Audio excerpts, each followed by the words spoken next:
Afternoon, guys. I'm Dave Canterbury with the Pathfinder School, and what we're going to do today is we're going to make this small friction folding knife, and we're going to make it from a single piece of rebar, a broken file, and a 16-penny nail. And when we're done, we're going to have a nice little folding knife that can be made for practically nothing. And this is scrapyard stuff. This is just junk. 10-inch piece of rebar, a broken file, a 16-penny nail. It's going to make this knife. Stay with me and we'll get started.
So we got a few pieces of broken file here. It's really a toss-up of which one to use because they're all just about the same length. This one's a little shorter, this one's shorter. I think we're going to take this one because it's kind of shaped the way we want it already. So we'll take this one right here.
tell you, this whole folding knife thing is getting to be a good mind challenge, especially for someone who's dyslexic, but that's okay.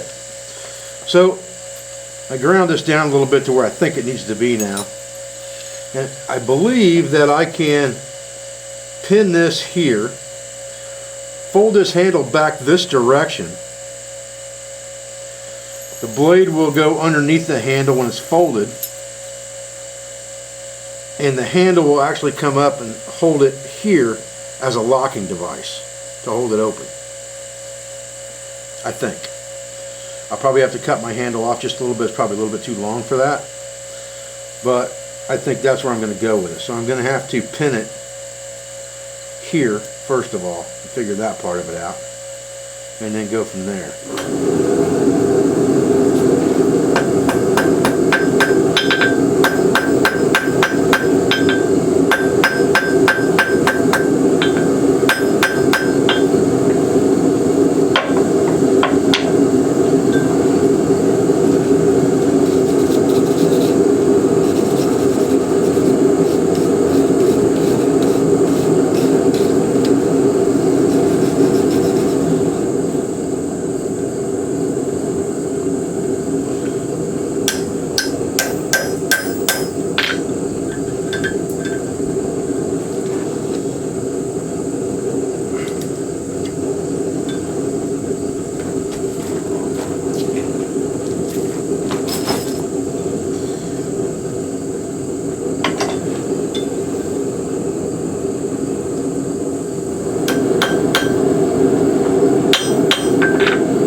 Okay, we've got our initial grind in here on our fixture. Got a video on this. Gal Custom Fixture is what I call it, after the guy who I learned it from. But we got that done. We got to flip it over, and then we're going to fit pieces up and see where we're at. Alright, like I said, this is proving to be a bit of a challenge for a dyslexic guy. But our locking mechanism, and right now I'm using something to hold things stationary with there. I may even use that for my rivet when I'm done. But our locking mechanism is going to be our handle, which is going to be bent around and come back here and be cut off. And it'll sit right here to lock the blade in a friction held position going backwards. Then we want it to fold into here, up into the handle like this. Remember, our handle is going to be up over the top of this thing. So we're getting pretty close to where I want to be now. But it's taken a lot of grinding and ciphering to get it done, I can tell you. It'll be easier the second time. It always is.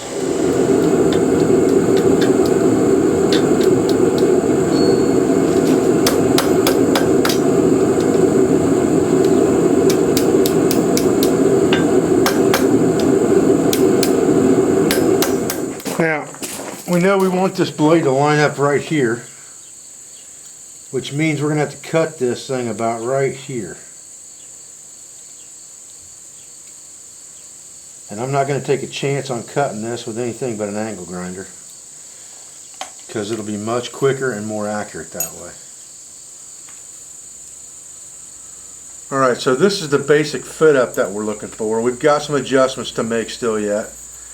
And the blade will fold in this direction like this. We'll have to make a few adjustments yet to the handle to make that happen, and also to make it safe so that this blade's not exposed. But we're getting there.